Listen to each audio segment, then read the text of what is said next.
ఈ పండుగ చెడుపై మంచి సాధించిన విజయానికి గుర్తుగా జరుపుకునే పండుగ. ఇంట్లోని ప్రతికూల శక్తులను తొలగించి నూతన వెలుగులు తీసుకొచ్చే గొప్ప పండుగే దీపావళి. హిందువులతో పాటు జైనులు, బౌద్ధులు, సిక్కులు, ఇతర మతస్థులు ఆరోగ్యాన్ని, సంతోషాన్ని కోరుకుంటూ వేడుక చేసుకునే పర్వదినమే దీపావళి. ఆశ్వయుజ బహుళ అమావాస్య రోజు ఈ పండుగను జరుపుకుంటారు. ఈ సందర్భంగా దీపావళి విశిష్టతలేంటో తెలుసుకునే ముందు మన ఛానల్ని సబ్స్క్రైబ్ చేసుకుని, లైక్ చేసి, కామెంట్ చేసి మీ బంధువులకు, స్నేహితులకు షేర్ చేయండి.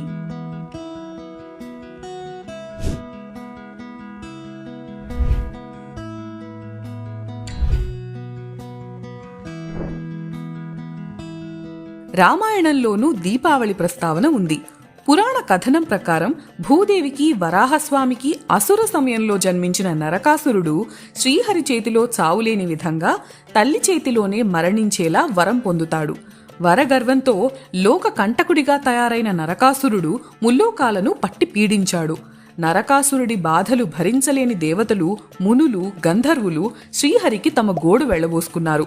వారి మొర ఆలకించిన శ్రీ మహావిష్ణువు ద్వాపర యుగంలో కృష్ణుడిగా అవతరించి సత్యభామతో నరకాసురుని సంహరింపజేశాడు.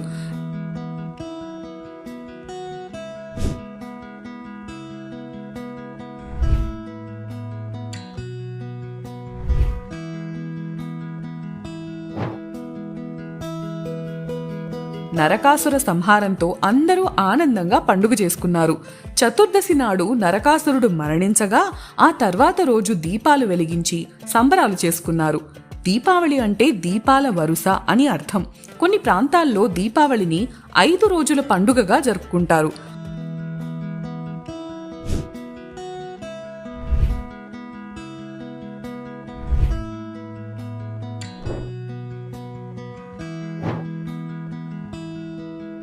ఆశ్వయుజ బహుళ త్రయోదశితో ప్రారంభమైన దీపావళి వేడుకలు కార్తీక శుద్ధ విదియ భగినీహస్త భోజనంతో ముగుస్తాయి. ఆశ్వయుజ బహుళ త్రయోదశినే ధన త్రయోదశిగా జరుపుకుంటారు. ఇంటిని శుభ్రం చేసి పాత సామాన్లను కూడా శుభ్రం చేస్తారు. కొత్తగా కొనుగోలు చేసిన వెండి, బంగారు ఆభరణాలు ఈ రోజున పూజలో పెడితే ధనలక్ష్మి అష్టైశ్వర్యాలను ప్రసాదిస్తుందని విశ్వసిస్తారు. అందుకే ధనలక్ష్మి, కుబేరులను భక్తి శ్రద్ధలతో కొలుస్తారు. బంగారం, వెండి కాకుండా ధనత్రయోదశి రోజున ఏ వస్తువు కొనుగోలు చేసినా శుభం జరుగుతుందంటారు. అమృతం కోసం దేవతలు క్షీరసాగరాన్ని మథించినప్పుడు ధనత్రయోదశి రోజునే లక్ష్మీదేవి ఉద్భవించినట్టు పురాణాలు పేర్కొంటున్నాయి. అందుకే ఈ రోజున తనను పూజించిన వారికి లక్ష్మీదేవి అనుగ్రహిస్తుందని, ఈ రోజున ఏ వస్తువు ఇంటికి తెచ్చినా అది అమృత భాండం అవుతుందని చాలా మంది నమ్ముతారు.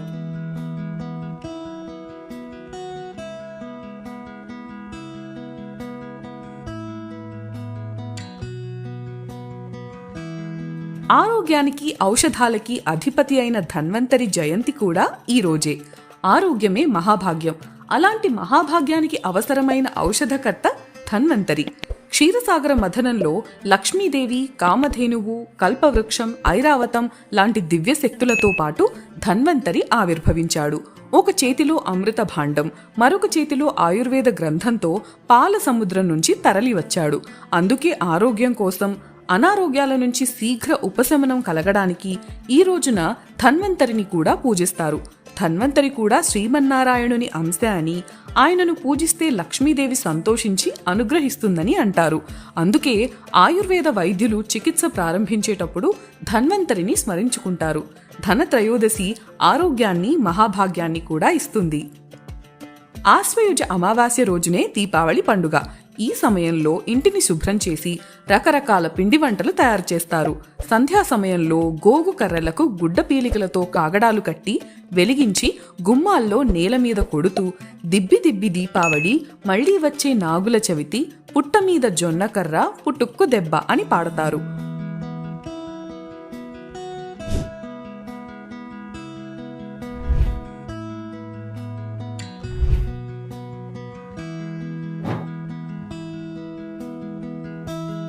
గోగు కర్రల్ని ఎవరూ తొక్కని చోట వేసి వెనక్కి తిరిగి చూడకుండా కాళ్లు కడుక్కొని లోపలికి వెళ్లి శుభానికి మిఠాయి తింటారు. ఇలా చేస్తే పిల్లలు ఆరోగ్యంగా ఎదుగుతారని నమ్మకం. తరువాత ఇంటిని దీపాలతో అలంకరిస్తారు. వీటికి మట్టి ప్రమిదలు, నువ్వుల నూనె వాడటం మంచిది. లక్ష్మీదేవికి ఇష్టమైన నువ్వుల నూనెతో దీపాలు వెలిగిస్తే అమ్మ అనుగ్రహం లభిస్తుంది. గుమ్మం, తులసికోట దగ్గర మాత్రం తప్పనిసరిగా మట్టి ప్రమిదలో నువ్వుల నూనె లేదా ఆవు నేతితో దీపాలు వెలిగించాలి. ప్రదోష సమయంలోనే లక్ష్మీదేవి పూజ చేస్తారు. ధనలక్ష్మి పూజ ఈ రోజున చేస్తే ధనధాన్యాలు, అష్టైశ్వర్యాలు సంప్రాప్తిస్తాయని, దీపావళి రోజున లక్ష్మీ పూజతో తమ వ్యాపారం వృద్ధి చెందుతుందని వ్యాపారులు నమ్ముతారు. కొత్త బంగారు, వెండి ఆభరణాలు పూజలో పెడితే శుభప్రదం.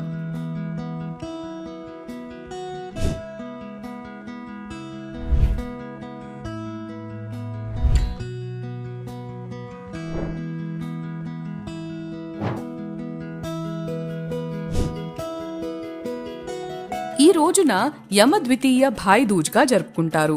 సోదరులు తన సోదరి చేతి భోజనం తింటే మృత్యుభయాలు తొలగిపోతాయి. సూర్యభగవానుడి కుమారుడు యముడు, అతడి సోదరి యమున. యమున తన సోదరుణ్ణి ఎంతగానో అభిమానించేది. నిత్యమూ తన మిత్రులతో గడుపుతూ ఎన్నిసార్లు కోరినా ఏదో ఒక పనితో క్షణం తీరిక లేక సోదరి ఇంటికి యముడు వెళ్లలేకపోయాడు.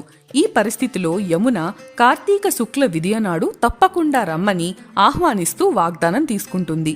దీనికి యముడు నన్నెవరూ ఇంటికి పిలవరు, అయినా తన తోబుట్టువైన ఆడపడుచు స్వయంగా సాదరంగా ఆహ్వానించింది కనుక వెళ్లి తీరాలి అని నిర్ణయించుకుని వెళ్లాడు. అలా వచ్చిన సోదరుణ్ణి చూసి సంతోషించి అతనికి అభ్యంగన స్నానం చేయించి తిలకం దిద్ది స్వయంగా వండిన పదార్థాలను ప్రేమతో కొసరి వడ్డించింది. సోదరి ఆతిథ్యానికి సంతోషించిన యముడు ఆమెను వరం కోరుకోమన్నాడు. ఏటా ఆ విధంగానే వచ్చి తన ఇంట విందు స్వీకరించమని కోరింది యమున. సోదరీ సోదరుల మధ్య ఆప్యాయతకు ఈ పర్వదినం ఆదర్శంగా నిలుస్తోంది.